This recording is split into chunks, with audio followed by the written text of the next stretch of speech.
Chupa-cabras em Serrinha. No ano de 1997, após eu sair de Serrinha alguns anos antes para vir morar em Salvador, voltei a morar na região cisaleira, já casado e com um filho. Reencontrei os amigos, também as pessoas mais velhas que muito tenho respeito. Voltei a Serrinha devido a uma proposta de emprego numa multinacional de minério que tem na cidade de Araci, que infelizmente na época foi privatizada. Mas vamos à história. Nessa época fiquei na casa de meu sogro, que era encostada ao terreno de meus pais. Meu sogro na época morava aqui em Salvador. Como a casa estava desocupada, fiquei um período nela. Foi quando no mês de junho do mesmo ano aconteceram fatos referentes ao chupa-cabras, primeiramente na Costa Rica e Estados Unidos, e pouco tempo depois aqui no Brasil. Pelos noticiários, víamos que chacareiros e fazendeiros estavam tendo prejuízo com grande quantidade de cabras, ovelhas, cachorros, vacas e galinhas sendo mortos misteriosamente sem nenhuma pista da noite para o dia. Eu imaginava no início que fosse apenas ladrões ou cachorros selvagens que estivessem fazendo esse tipo de perversidade. E por incrível que pareça, todos os casos que via na TV na época aconteciam no sul e sudeste do país. Foi quando, uma bela manhã enevoada, geralmente no inverno, Serrinha fica com essa formação típica de cerrado.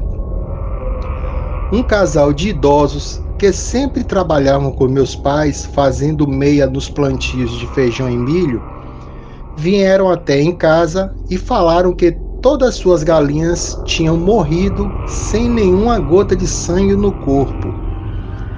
Eram em torno de 50 galinhas. O fato interessante é que todas estavam com 3 furos no pescoço sem vestígio de sangue. Como na casa deles não tinha nem energia e consequentemente nem TV, eles nem imaginavam que fosse o tal chupa-cabras. Aí eu, como curioso que sou, pedi para ir lá na casa deles para ver o que aconteceu. Eles me levaram lá e quando cheguei observei que o galinheiro era totalmente fechado por telas com cobertura de folhas de amianto. Nada poderia passar por elas sem rasgá-las. O mais interessante é que todas as galinhas estavam do lado de fora do galinheiro, que estava devidamente de corrente e cadeado travado. Perguntei a seu Pedro se dormiu a noite aberto e ele fechou pela manhã. Ele me disse que não. Eles, como moradores desde sempre do local, sabem que tem muito cachorro do mato e raposas, e não iriam deixar aberto para perder seu criatório inteiro de galinhas de um dia para o outro. Ele me disse que achou estranho que nem cachorro nem raposas agem dessa forma. Eles pegam as galinhas que precisam e somem mata adentro. E não sugam o sangue e largam a carcaça no meio do terreiro da forma que foi. Eu relatei que provavelmente fosse o tal chupa-cabras. E seu Pedro, que não tinha ideia do que fosse, falou: "Que mané chupa-cabras? Isso aí deve ser algum descarado bêbado que fez isso." Bem, eu prontamente fui nas casas e chácaras vizinhas que conhecia os donos e nenhum disse que viu nada de errado durante a noite. Eu nada pude fazer e voltei para casa pensando no que poderia ser.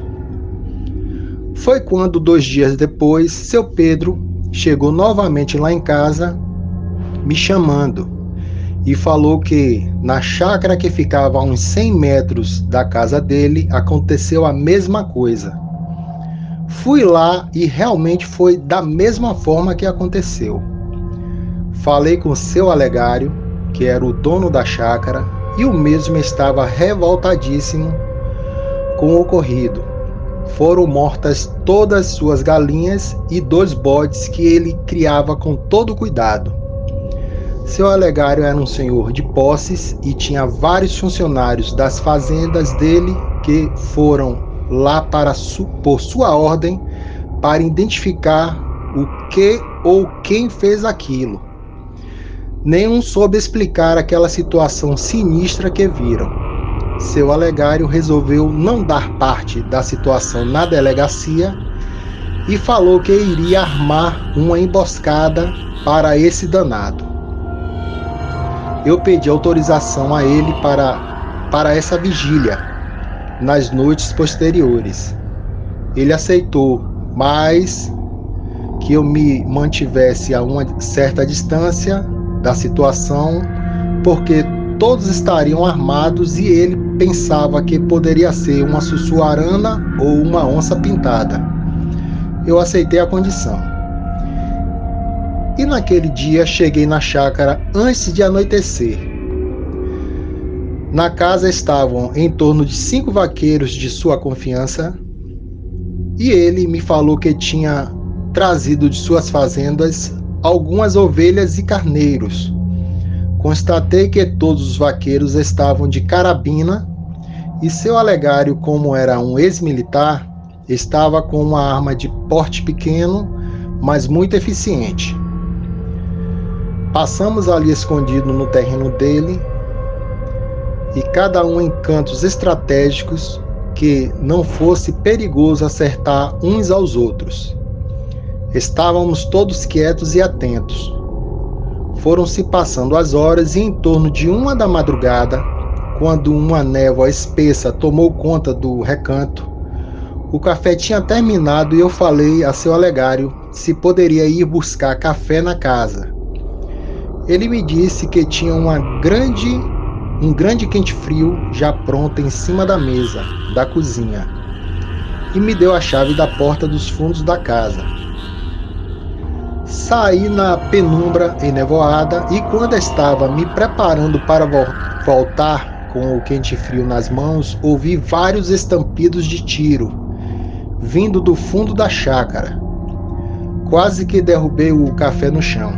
Larguei em cima da mesa e voltei correndo para ver o que tinha acontecido. Foi quando o seu Alegário e os vaqueiros estavam a apontar as armas que ainda soltavam fumaça pelos canos para o lado esquerdo da chácara, local que era uma mata fechada. Ele me falou que logo depois que saí aconteceu muito rápido. Um bicho com características nada habitual para a região. Segundo ele, era em torno de 1,30 m, com a cara feia e dentes esbugalhados, e tinha uma grande cauda.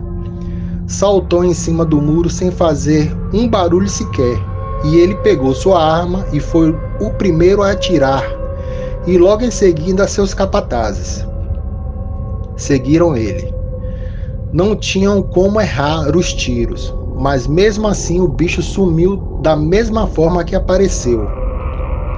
Como já estávamos ali na vigília, continuamos assim mesmo, para não subestimar aquela criatura que eles não souberam explicar direito o que era. Pela manhã, seu Pedro apareceu e falou que escutou os tiros de casa e pensou que tínhamos pego o animal que tinha matado suas galinhas. Mas infelizmente eles não tinham acertado. Os vaqueiros saíram pelos fundos do terreno e tentaram rastrear algum rastro de sangue ou rastro de algum animal ou coisa parecida, e não tinha absolutamente nada. Seu Alegário, como era uma pessoa de credibilidade na cidade, que não gostava de passar constrangimentos, chamou a todos e pediu que esse fato não fosse comentado a ninguém, pois como ele iria falar dessa situação de forma satisfatória às autoridades ou amigos próximos. Ele repetiu a vigília por mais uns 3 dias e nada apareceu naquele recanto. Passaram-se meses e nada mais ocorreu de errado na região. No Brasil, os casos de mortes de carneiros e cabras foram diminuindo até chegar o momento que o assunto não foi mais comentado na mídia na época. Deixem seus likes, comentários e se inscrevam no canal. E não esqueçam de enviar seus relatos para o nosso e-mail. Grande abraço e até a próxima.